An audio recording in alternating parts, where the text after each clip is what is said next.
Hello दोस्तों, नमस्कार। मैं हूं प्रमोद, आपका दोस्त, और आप देख रहे हैं आपका अपना यूट्यूब चैनल माँ भारती हिंदी मंच। साथियों, आज टेट की PYQ सॉल्यूशन सीरीज़ में आज हम हिंदी का भाग 6 हल करने जा रहे हैं।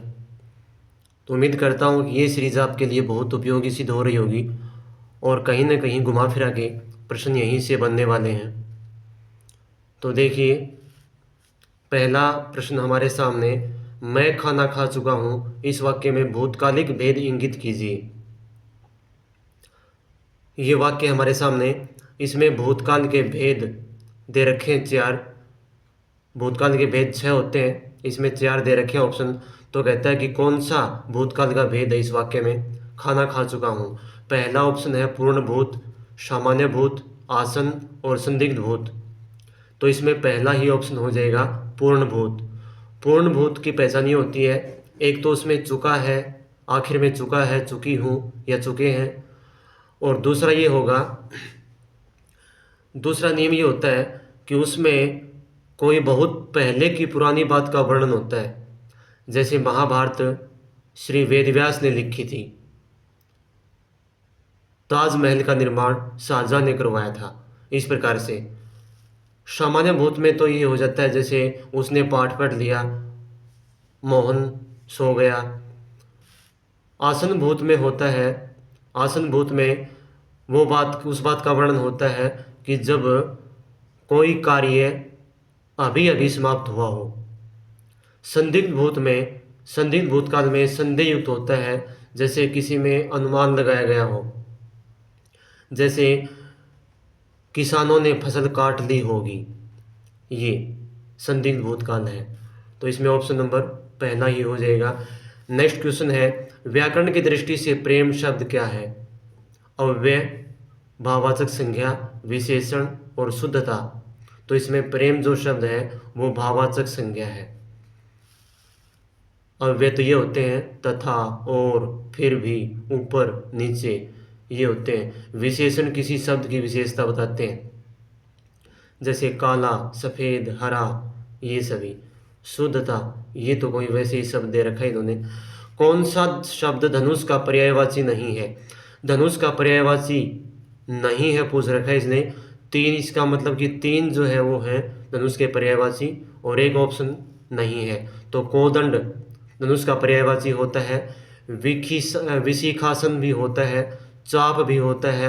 विशिख, विशिख नहीं होता। विशिख का मतलब होता है तीर या बाण जिसको बोलते हैं। विशिख तीर का पर्यायवाची है। तो ये ऑप्शन नंबर 4 इसमें हो जाएगा।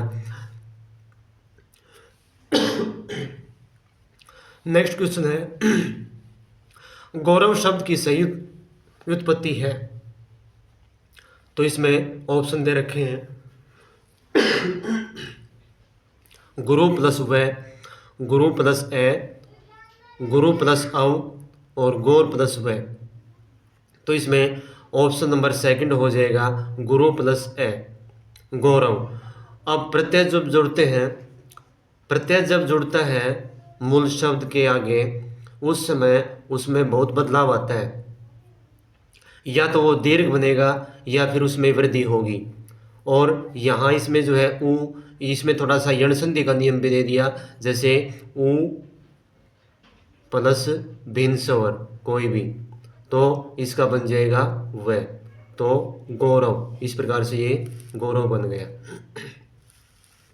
योगीश्वर शब्द का सम्यक संधि विच्छेद क्या होगा? योगीश्वर। तो इसका संधि विच्छेद पूछा है, योगी प्लस ईश्वर, योगी प्लस ईश्वर, योगी प्लस स्वर और योगिन प्लस ईश्वर। तो इसमें योगिन प्लस ईश्वर हो जाएगा। ये संस्कृत में नियम होते हैं, काफ़ी सूत्र इसमें लगाने पड़ते हैं। यदि उसका विश्लेषण करेंगे तो काफ़ी लंबा विस्तृत वीडियो बन जाएगा। तो आप इतना ही समझ दो बस, ये नए जो हलंत है, इस नए का लोप हो जाएगा जब हम इसकी संधि करेंगे। और तो इसमें ईश्वर ये दीर्घ है, और ये यहाँ भी हर्षव हो और यहाँ भी हर्षव हो, तो बनना दीर्घ ही है, क्योंकि दीर्घ संधि का एग्जाम्पल है यो। और इसी प्रकार से एक इसी श्रेणी में आता है योगिन योगिन प्लस इंद्र, इसका भी योगिंद्र ऐसे बनेगा। तो संस्कृत व्याकरण से उठाए गए ही। नेक्स्ट है, हिंदी की कै ध्वनि व्याकरण की दृष्टि में है? अलप्राण सघोष, महाप्राण सघोष, अलप्राण अघोष, महाप्राण अघोष। तो इसने कै ध्वनि जो है पूछ रखी इसने। अलप्राण क्या होता है?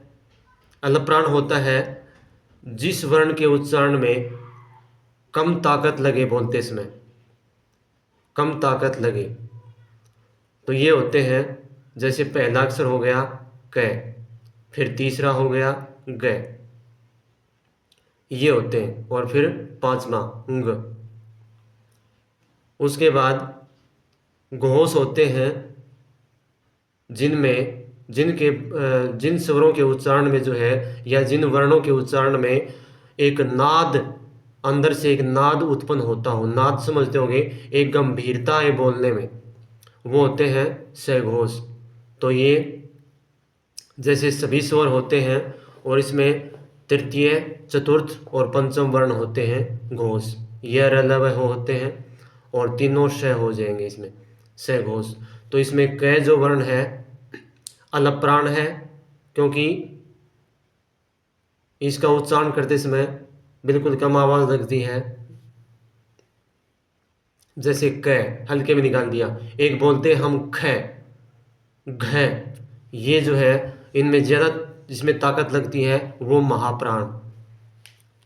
और अघोष होते हैं जिनमें बोलने में जो है कम नाद उत्पन्न होता हो। तो इसका अलप्राण है ये, और अघोष हो जाएगा। ऑप्शन नंबर 3 हो जाएगा इसका। यज्ञशाला शब्द में उपयुक्त समास का चयन कीजिए। यज्ञशाला, यज्ञशाला, वैसे साथियों इसको शुद्ध बोलेंगे तो यज्ञ नहीं है, ये यज्ञ है, यज्ञ। क्योंकि जो ये बना है जय और ये से, तो जय और ये जय बन गया, ये ज। तो यज्ञशाला शब्द में उपयुक्त समास का चयन कीजिए। द्वितीय तत्पुरुष नहीं है, तृतीय तत्पुरुष नहीं है, षष्ठी तत्पुरुष ये भी नहीं है, चतुर्थी तत्पुरुष ये बन जाएगा, और इसका विग्रह हो जाएगा यज्ञ के लिए शाला। शाला होता है स्थान, जगह, तो यज्ञ के लिए शाला। नेक्स्ट है, भूल गए राग रंग भूल गए छकड़ी, तीन चीज याद रही नून तेल लकड़ी। लोकोक्ति के लिए सही अर्थ का चयन कीजिए। तो इसका है, महंगाई के आगे की व्यवस्था, नून तेल लकड़ी के बिना संसार अधूरा है, नहीं है ये भी। अत्यावश्यक वस्तुओं से ही प्रेम, नहीं। गृहस्थी के चक्र में फंस जाना, ये हो जाएगा इसका। गृहस्थी के चक्र में फंसकर जो है ये सभी चीज़ें जो है, और सभी चीज़ें भूल जाता है, राग रंग वगैरह जो भी है, लेकिन ये जो मूलभूत चीज़ें हैं सिर्फ यह रहती हैं इसमें। नेक्स्ट है, उपसर्ग रहित शब्द है सुरेश, सुयोग, अत्यधिक और विदेश। तो इसमें उपसर्ग रहित पूछा है, इनके उपसर्ग किस शब्द में नहीं है? तो सुरेश, इसमें ही नहीं है उपसर्ग, क्योंकि इसमें यदि सु और रेश, जो रेश जो शब्द है वो निरर्थक है। सुयोग, इसमें योग मूल शब्द और सु उपसर्ग। अत्यधिक, इसमें अति उपसर्ग हो जाएगा और अधिक मूल शब्द हो जाएगा। और यण संधि का एग्जाम्पल है ये। यण संधि में कैसे कि यहाँ जब क्या, इसका नियम क्या है, यदि ई छोटी और बड़ी के बाद आगे कोई भिन्न स्वर आ जाए तो क्या बनेगा? यह बन जाएगा ई का, ये बन गया। कैसे बन गया? जैसे पूरा इसका जो है ना, इस शब्द की पूरी चीर फाड़ करते हैं। जैसे अति शब्द है, इससे ई बाहर निकलाई, ये बन गया आदात। अब ई का ये बन गया, क्योंकि इसके आगे स्वर है, भिन्न स्वर है, और अधिक आधा ये बनेगा। तो इसलिए अब इसको कर दो ये के आगे स्वर है तो ये इसमें आ जाएगा, पूरा हो जाएगा ये, और धिक अत्यधिक, इसलिए इसमें अति उपसर्ग है। विदेश, इसमें वि उपसर्ग और देश मूल शब्द विदेश। नेक्स्ट क्वेश्चन है, तो इसमें सुरेश जो है ऑप्शन, इसमें उपसर्ग नहीं है, उपसर्ग नहीं है कोई भी, ये अपने आप में एक शब्द है मूल। आर्ष अनार्स, अशुद्ध विकल्प को चुने। अशुद्ध विकल्प कौन सा है इसमें जो ठीक नहीं है? आर्ष अनार्स। आर्ष होता है ऋषियों द्वारा बनाया हुआ, तो अनार्ष ये इसका विलोम हो जाएगा, जो ऋषियों द्वारा न बनाया गया हो, रचा गया हो। उद्धत, समुद्धत। उद्धत होता है उदंड ढीठ, और समुद्धत होता है तैयार। ये एक दूसरे के न तो पर्यायवाची हैं और न ही जो है विलोम शब्द हैं। देखते हैं आगे क्या होता है। उन्मिलन निमिलन। उन्मिलन होता है आंखें खुली हुई या पलकें खुली हुई, निमिलन होता है आंखें बंद किए हुए, ये भी एक दूसरे के विलोम हैं। अर्पण ग्रहण। अर्पण होता है किसी चीज़ को देना, अर्पित करना, और ग्रहण होता है प्राप्त करना, तो इसमें सेकंड ऑप्शन हो जाएगा उद्धत और समुद्धत। नेक्स्ट क्वेश्चन है, किताब किस भाषा का शब्द है? अरबी, फारसी, अंग्रेजी, हिंदी। तो किताब जो है वो अरबी भाषा का शब्द हो जाएगा। इनमें थोड़ी सी मेहनत ज़्यादा करनी पड़ेगी दोस्तों, क्योंकि इनमें ज़्यादा उर्दू, फारसी और अरबी ये लगभग सेम से ही होते हैं। अंग्रेजी के तो शब्द हम पहचान लेते हैं और लगभग हिंदी के भी पहचान में आ जाते हैं, लेकिन ये इन पे मेहनत थोड़ी ज़्यादा करनी पड़ेगी। तो इसमें किताब जो है अरबी भाषा का शब्द है। बंदूक एक उपयोगी अस्त्र है, उपयोगी खालिस्तान है। रिक्त स्थान के लिए उचित शब्द का चयन कीजिए। बंदूक उपयोगी खालिस्तान है, तो अस्त्र, शस्त्र, रक्षक, औजार। तो इसमें अस्त्र तो होता है फेंक कर जिस हथियार को जलाते हैं, जैसे भाला है तो वो अस्त्र में आ जाएगा। शस्त्र आ जाएगा इसमें। बंदूक एक उपयोगी शस्त्र है। शस्त्र होता है हाथ में पकड़कर चलाया जाने वाला हथियार। रक्षक तो ये जो है वैसे दे दिया। औजार कोई यंत्र होता है, तो इसका ऑप्शन नंबर सेकंड हो जाएगा। किस शब्द में क्रमधारय समास का प्रयोग नहीं हुआ है? क्रमधारय समास का प्रयोग नहीं हुआ पूछा इसने। कदाचार, देखते हैं। जवामर्द, क्रोधाग्नि, कर्तव्य। कदाचार ये सदाचार का विलोम पद है, विलोम शब्द है ये। सदाचार, कदाचार का मतलब होता है बुरा आचरण, तो इसका हो जाएगा विग्रह करेंगे तो कुत्सित है जो आचार। कुत्सित है जो आचार यानी कि जो बुरा है जो व्यवहार। जवामर्द, जवान है जो मर्द, यहाँ इसकी विशेषता की बता दी। क्रोधाग्नि, इसका हो जाएगा क्रोध रूपी अग्नि, क्योंकि क्रमधारय समास में उपमान, उपमेय और विशेषण का बोध होता है। और यहाँ है फिर कर्तव्य, तो ये दे दिया इसने अलग, ये अलग है, इसका बन जाएगा कर्तव्य और अकर्तव्य, क्योंकि जो ये के आगे जो आ की मात्रा लग गई, जो दीर्घ बना है, ये इस ए के कारण हो गया। कर्तव्य अकर्तव्य, ये ए इस ये में आ गया, तो ये द्वंद्व समास है, तो इसलिए ऑप्शन नंबर 4 हो जाएगा। नेक्स्ट है नेत्री शब्द का पुल्लिंग क्या होगा? नेत्री, इसका पुल्लिंग पूछा है। नेताइन नहीं, नेत्री री दे दिया इसने, इसके ये भी नहीं आएगा।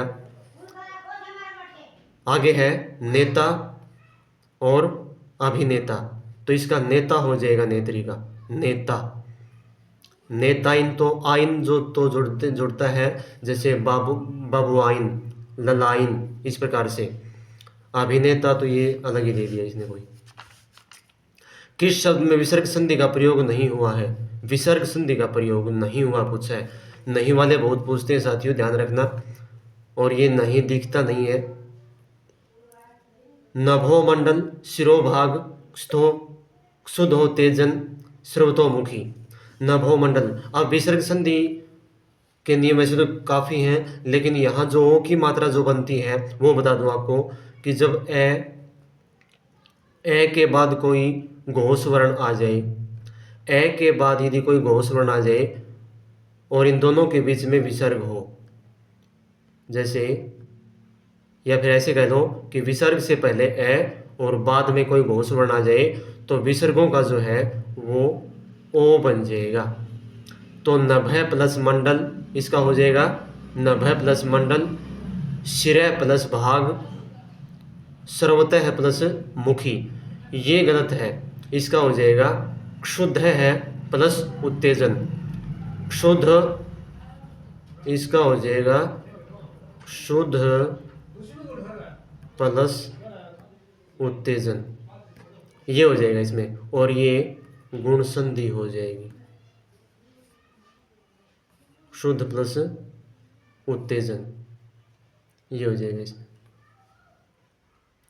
उसके बाद नेक्स्ट है अशुद्ध वर्तनी वाला शब्द छांटिए। अशुद्ध वर्तनी वाला शब्द छांटिए जो ठीक नहीं है। व्यावसायिक, कार्मिक, सांघातिक और षाण्मासिक। तो इसमें षाण्मासिक ये भी ठीक है, सांघातिक भी ठीक है, कार्मिक भी ठीक है, व्यावसायिक ये गलत है, इसका हो जाएगा व्यावसायिक। व्यावसायिक।